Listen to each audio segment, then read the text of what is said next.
Welcome back, Faith Gate family. Today we're watching The Deep End with Taylor Welch, and where he is interviewing Timothy Alberino. Stay tuned. What's up, Faith Gate? Just want to preface this video by saying a lot of the things that we're going to talk about after reacting to the video is a lot of just imagination and theorizing and having fun and just being in awe and wonder of God's creation. Enjoy the video. The universe before we show up on the scene. And it's this what I call a galactic rebellion that happens, that occurs as the preamble of our story. And so we're picking up the story when you open your Bible, when you open the Hebrew Old Testament, and you begin to read the book of Genesis. This is a new page being turned, a new chapter, but it's not chapter 1. Right. Begins in Genesis. So when you begin to think about the Bible, is he saying that that there's, when we start, humanity starts here on Earth, that's chapter 1 is our chapter, but there's a chapter before that. And yeah, because if we look at Genesis 1, at the very beginning, it says that the earth was without form and void. It was void. And it was chaotic. It was chaotic, and it really, this scene is very like, man, it makes you think, what happened? Why is the earth without form? It's very and ambiguous. Without void? It doesn't give really, too much detail. It doesn't give detail, of why the earth was how it was. Yeah. Okay. All right. You know? So Timothy he was basically saying there's a backstory to this. There may be a backstory to why the earth is the way it was, and I think he's gonna say why. When you have this, call it a galactic paradigm of the biblical narrative, it starts to break apart your presumptions. It starts to break apart your paradigm, and it forces it to expand, because now the story isn't just about us. The focus isn't us, it's Christ, and there's something way bigger happening in the background. Yeah. Okay. Are you okay? Let's go. So much, but it's awesome. Let's go deeper. And then, so I know that you're a researcher who's very good at what you do. So if people want to research this, they can buy the book. But I just want to talk about your you mentioned certain like clues to this, almost that if his name is not Lucifer or whoever it was, almost being he was going between different like elder races, and you make almost the case that there were elder races on different planets. Yes. This character, who's never actually named, I always liken him to Voldemort from Harry Potter series. He who shall not be named. Yeah. His name is never. Yeah. He says he's talking about Lucifer, or when in the Bible when Lucifer is mentioned, or he's talking about Satan, and how this Satan or the evil one, when he's mentioned in the Bible, his name isn't really mentioned. He's always referred to as, the adversary, Satan, the evil one. Yeah. Lucifer. He doesn't really have a name, and I like it what he says there. He says it's almost like if you watch Harry Potter movies, Voldemort. He's the main big bad, and he's in the movie that you're not supposed to say his name. He's the one who should not be named. Verses of Genesis are in the beginning. As I said earlier, in the beginning, God created the heavens and the earth was without form and void. But I don't think that that's the best rendering of those verses. And we don't have to go down this path because it gets very technical. But I think you can render the first and second verses of Genesis in the following way: in the beginning, God created the heavens and the earth. Full stop. Period. That's the initial creation. And then verse 2. But the earth became desolate and empty. And darkness was upon the face of the deep. That's a different story. Is it not? That's a different story. Different. But the earth became desolate and empty. Eric, go ahead and pause it. And so what would call... I also want to say that the late Dr. Michael Heiser also talks about that. Yeah. That where it says and where it says that the earth was without form and void. It says, and but it could also be translated with but.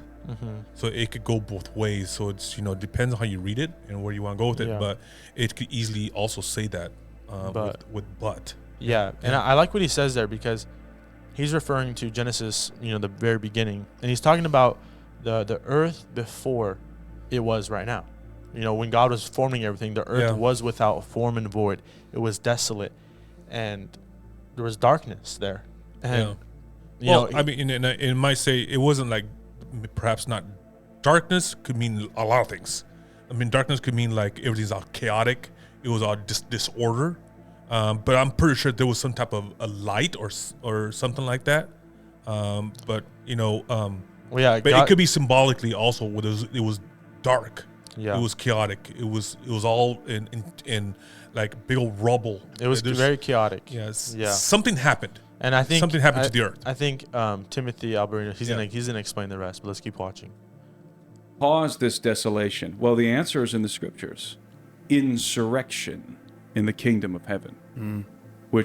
So there was this event that happened in which a particular being who's never actually named in the Bible, he's alluded to with various monikers, such as the devil, Satan, that's serpent of old, the dragon, but he's never actually named. And there's a misnomer. The name Lucifer is actually a misnomer that comes from the Latin Vulgate, Jerome's translation of the Hebrew Old Testament. And so Jerome derives the name Lucifer, which means light bearer or shining one or bright star. But the point is that he's a morning star. And this is the other word that's associated with what I call the elder race, with these sons of God, the B'nai Elohim, morning stars. Why are they called morning stars? Because they're the first to have appeared in the universe. Okay, pause right there. And so what he's talking about here is Timothy Alberino believes that, the cause of this formless, void, desolate, chaotic earth was perhaps an insurrection that happened before human creation. That there was this insurrection, and he says perhaps maybe it was the serpent of old, the evil one that is mentioned in the Bible. And I think that's very interesting because the Bible doesn't go too deep into what happened before, or because it talks about the sons of God.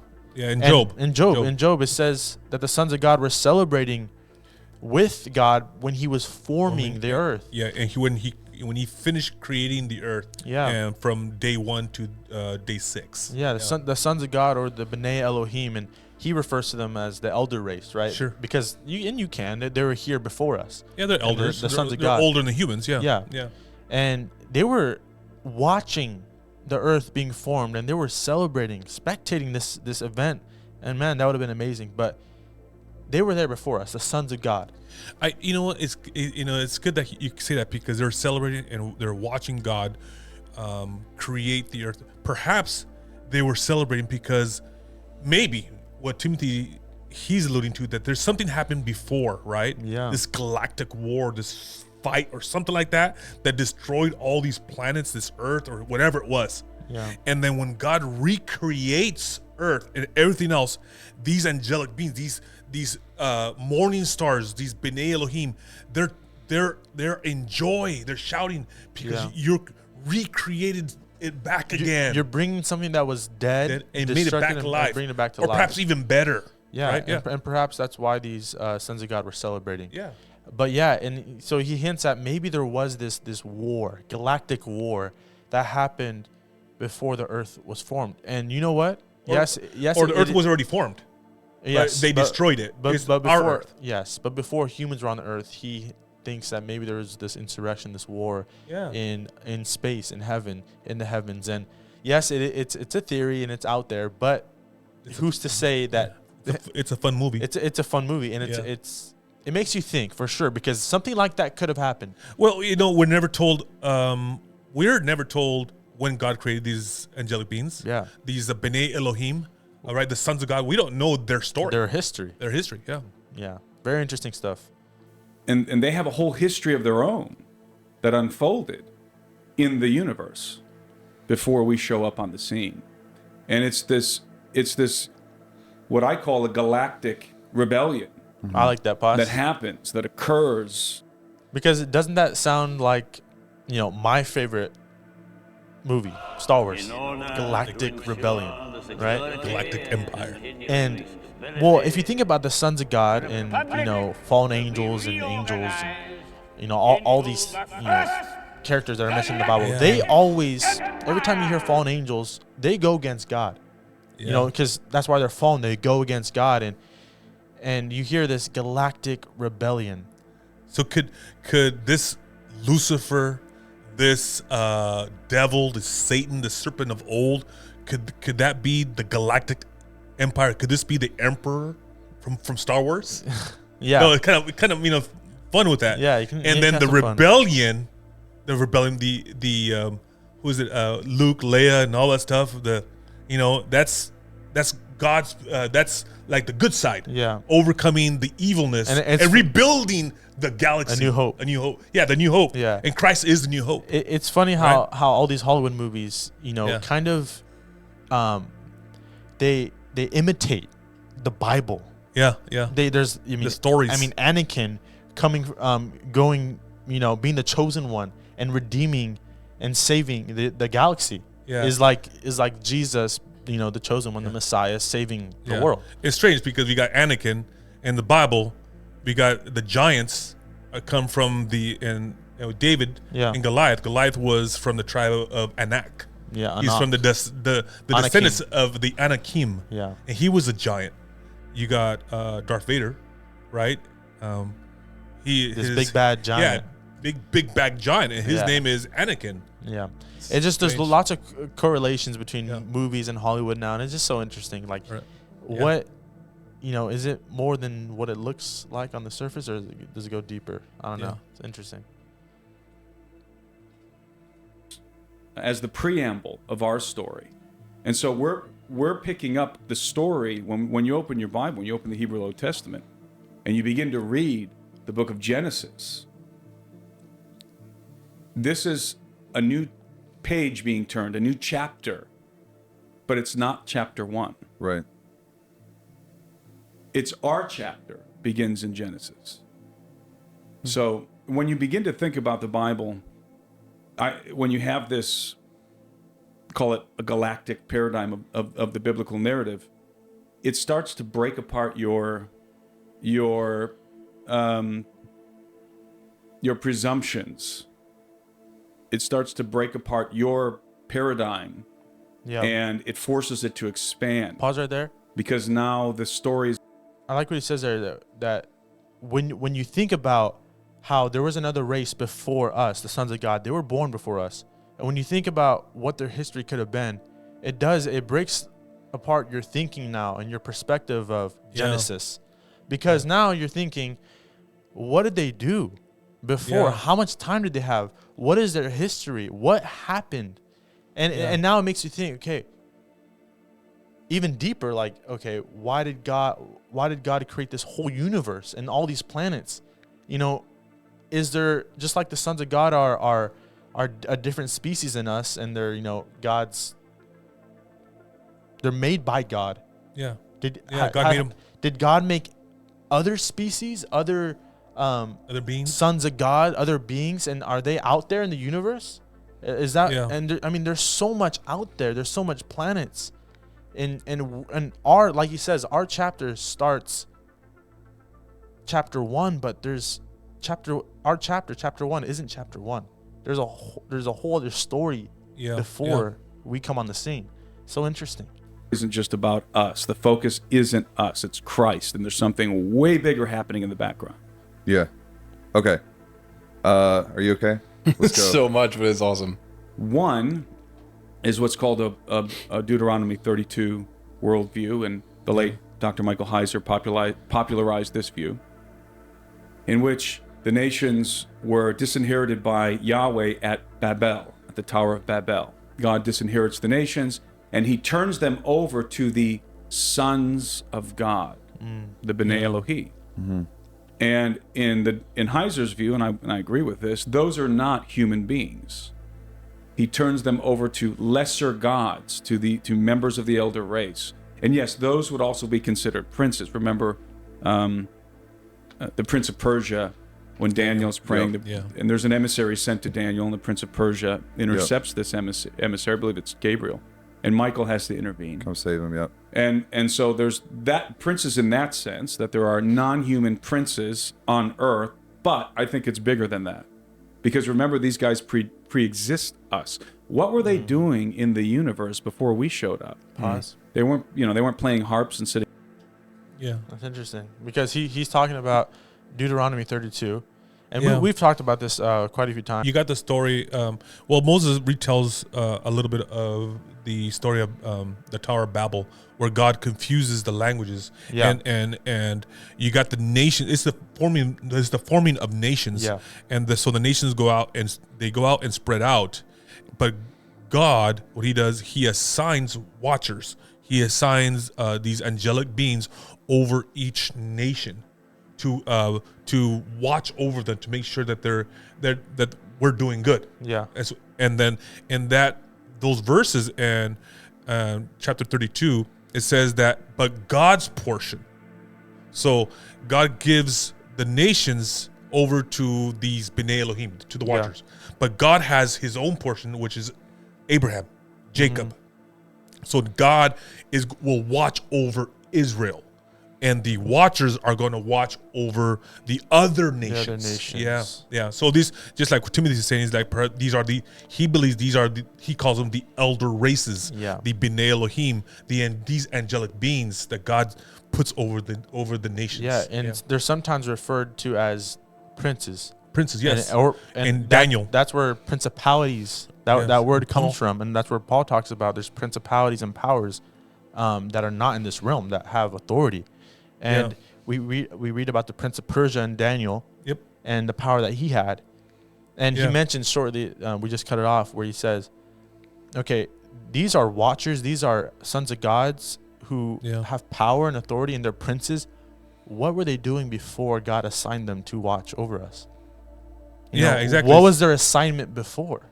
Yeah, so it's, before humans, humans. Before the Garden of Eden, before Adam and Eve, what were they doing? Yeah. Well, were they're in their own realm, or they're in our universe doing something, or perhaps, like he was saying, there was a rebellion between these fallen angels or some of these other angels with God. There was a war in our universe, a war in their universe. Something happened. There's so many questions. It could go anywhere. Like, okay, what were they doing? Where were they at? Where do they reside? Are they in heaven? Are they allowed to go interdimensional? Are they allowed to go throughout space? Are they allowed to free roam? There's so many questions, and I love this stuff because it really, there's a lot of the Bible doesn't record the backstory of these created beings, these sons of God, the B'nai Elohim.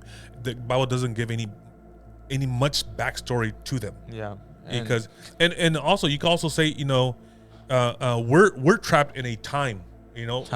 Physical, in our universe, we got time, we got days, we got months and years.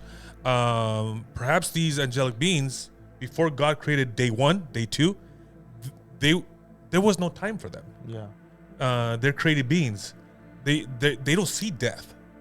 So they don't die. So their reality is different. Time for them does not exist. Things could operate differently for them, and work differently. Sitting on clouds. And this is the salient point here.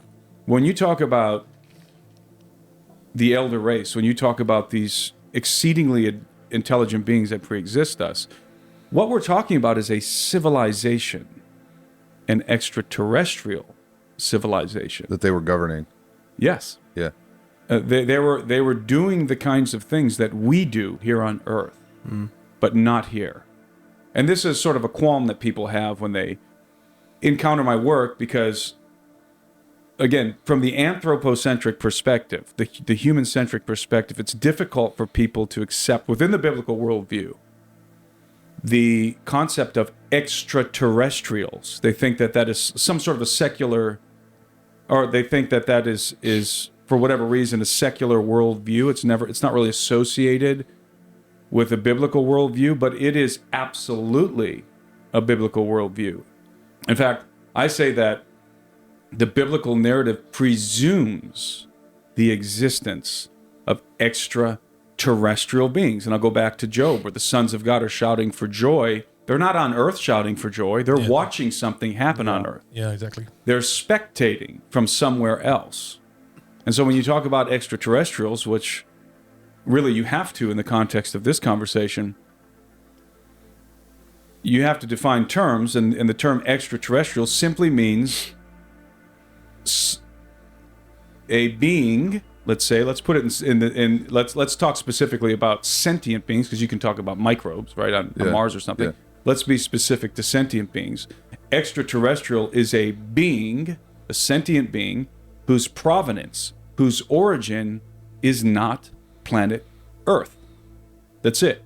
That's what an extraterrestrial. So then if we consult the biblical narrative and we ask the question, does the biblical narrative confirm the existence of extraterrestrial beings? The answer is unequivocally yes. Yeah. Unequivocally yes.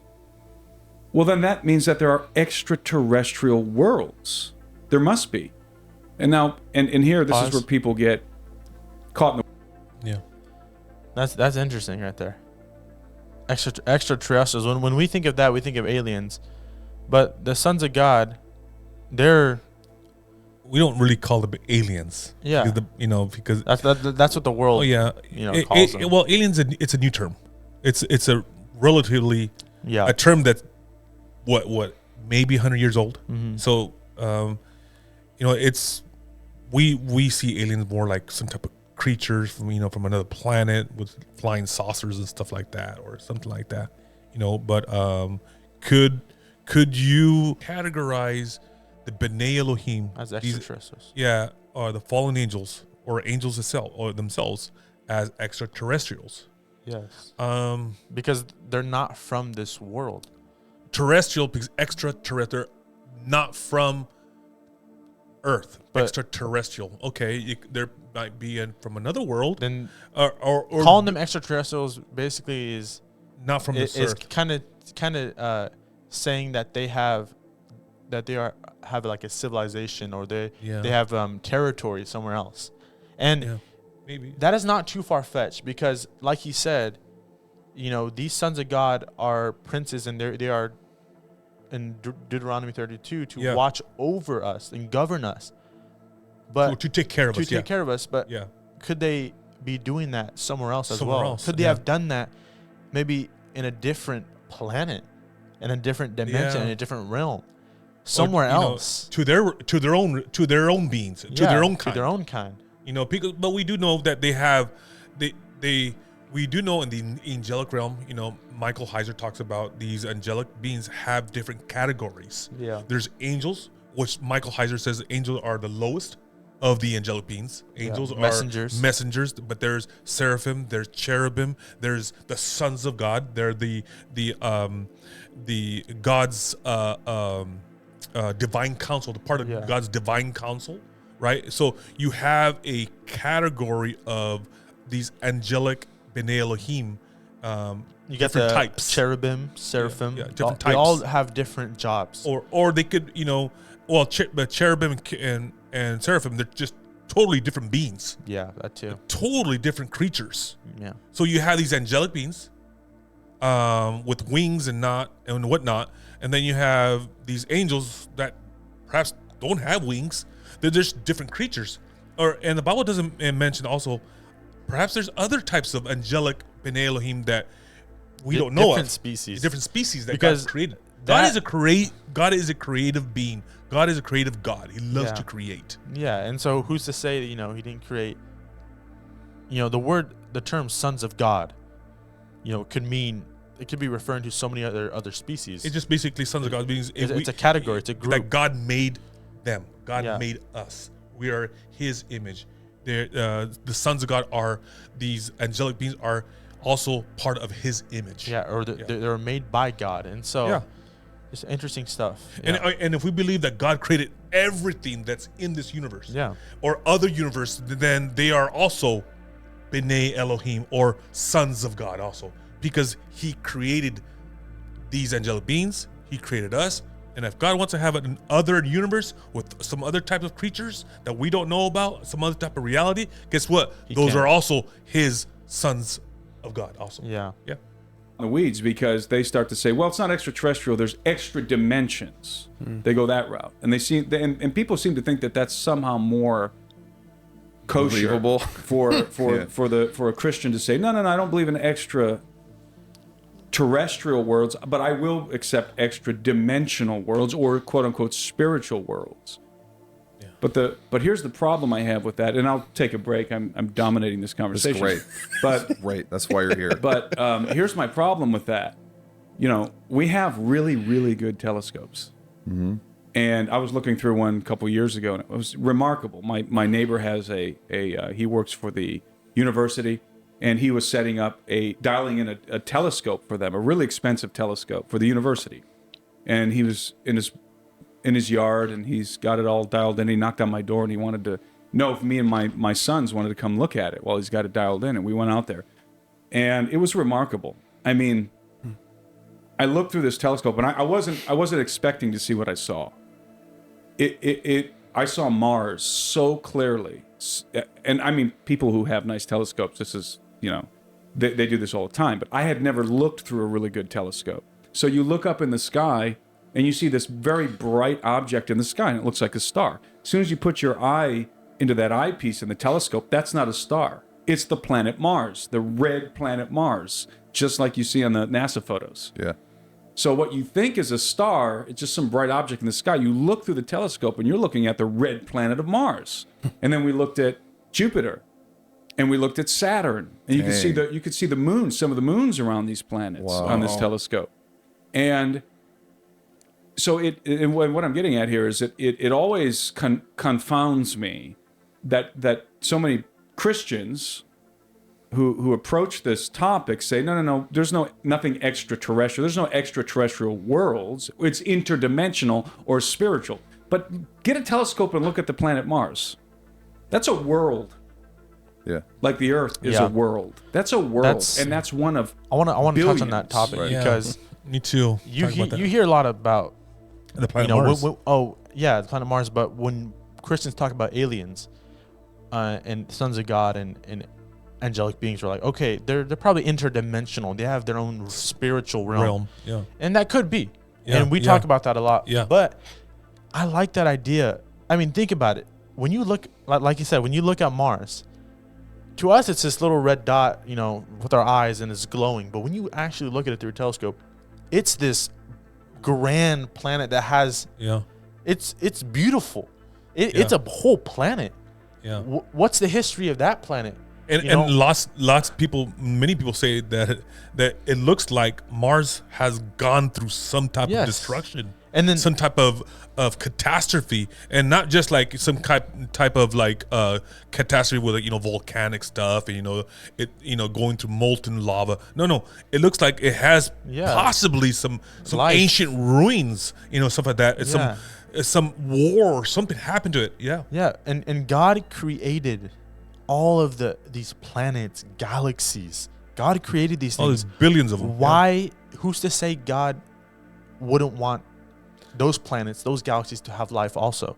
Or perhaps have those like Timothy was saying, those elder races to go out and inhabit or do something or go out and live there or create or go out and explore and civilize these planets. Yes, right? In Genesis, I mean, that's what God tells us. He says, "Have dominion over the earth. Take care of it." Yeah, he probably told them, have dominion over some type of galaxy or this galaxy here, some planet. And so I like that idea that, we think, okay, these angelic beings are interdimensional, they have their own spirit, but it could be, but it's not too far fetched to say that a planet 20 billion light years away, or light years away, could have life, and there could be a civilization, and it could be an elder race species. It could be a sons of God species. Yeah. Because there's so many planets and galaxies out there, it's not crazy to say that they are inhabited by I think one sons of God. podcast with Michael Heiser, he says, they asked him, so what would happen if there is an alien ship and some aliens did come down and they present themselves? Would that change the biblical narrative? The whole plan of God? And he said, no. If there are extraterrestrials, these beings from other planets, other star systems, God still created them. Yeah. God is the creator of everything. God created them. If they came to us and visited us, the plan of salvation is for humans, and whatever God has for them, He created them also. Yeah. He has a story with them. So it doesn't change nothing in the Bible on the plan of salvation. What Christ did on the cross. Yeah. That's for humanity. Yeah, humans. But if there's another aliens out there, extraterrestrials from other planets, another galaxy that want to come and visit, it doesn't change nothing at all with us being here on Earth and our God and the plan of salvation through Christ. Yes. It doesn't change that. Because I like what he says in the podcast, and maybe we watched it, I'm not sure, but you can watch it on your own. He says that us humans, we like to think that we are it. Yeah. We're the main focus of the whole universe, and God created us, and He loves us, and we're it. Yeah. But we have to remember that it's not about us. It's about Christ. Everything revolves and points to Christ, and it's about Him. It's about Him. Yeah. And when you think about the aliens and other planets and other things, and it's like, oh man, if there's other aliens, then that just ruins the whole Bible story. No, it doesn't. It doesn't at all. The Bible story is about Christ. That's not about us. Yeah. Christ came to the earth so we could receive salvation. We could have eternal life with God. And we can have a relationship with God again. And maybe going back to the Genesis 6:2 stuff where God says, hey, don't mess with my creation here on earth. Do not mingle with the women that, what they did. Because God probably has a story with him out in the other worlds. And God created us humans, and He wants to produce another type of creation, and as humanity. But because they come and want to infiltrate, humanity and corrupt it. So that's why God said, "Don't touch my creation. This is a whole new world that I'm building, and this is a whole new plan." And this creation, He got those other extraterrestrials or these Ben Elohims, those angels out there. They have their own story. Yeah. And for them to come and then get involved in our story, God says no. No, and that's why where God gets that's why He mad. brought the flood. Yeah, and that's when God gets mad. Yeah. So lots of interesting stuff, and we can watch that whole podcast, and we'll do a part 2 and part 3. We'll do after part this. 2, part 3, because that podcast is pretty interesting, and it makes you think. And yes, the stuff we're talking about, most of it's just us, having fun and thinking. Yeah. And just having fun, because there's lots of stuff in the Bible that It's left to the imagination. it's left too. to the imagination. Yeah. And that's what Faith Gate's about. It's about Thinking out of the imagination, box. thinking out of the box, and There's a reason why God gave us our minds to imagine. Yeah. And and there's a reason, just like what Timothy said. Hey, look out in the stars. Look at our galaxy. Look at the millions of galaxies and stars out there. Yeah. And God wants us to look at it it's the wonders of God. and to proclaim his sovereignty, Yeah. proclaim His authority, proclaim His grandness. When we look at the stars, that's what God made. And He wants us to have fun with it. Yeah. He wants us to say basically the awesomeness and wow. And I honestly think later on in life, to be honest, there's a reason why God made these planets, those stars, and those galaxies. It's just not there just to show off lights out there. No, perhaps later on He wants us to go out and proclaim His awesomeness and glory to those stars, and us to go out and just adventure in God's mind. And God, and to venture into what God created, the universe that He created, the There's galaxies. so much There's of God. so much out there, and and so when we talk about this, and then we talk about sons of God, we talk about aliens and extraterrestrials. It's fun. It jogs your imagination. It makes you think, and it makes you glory, and it makes you more in awe of the glory of God and the awesomeness of God. Like, wow. It is strange. His power. It's kind of strange. It's like God wants us to explore His mind. He wants us to go deep into his mind, and how he creates everything that he created. He wants us to go into it and find out, look into his mind, and just and learn, and just learn more about how the greatness of what he has for us. Yeah, and just to have that close relationship and that intimacy with him.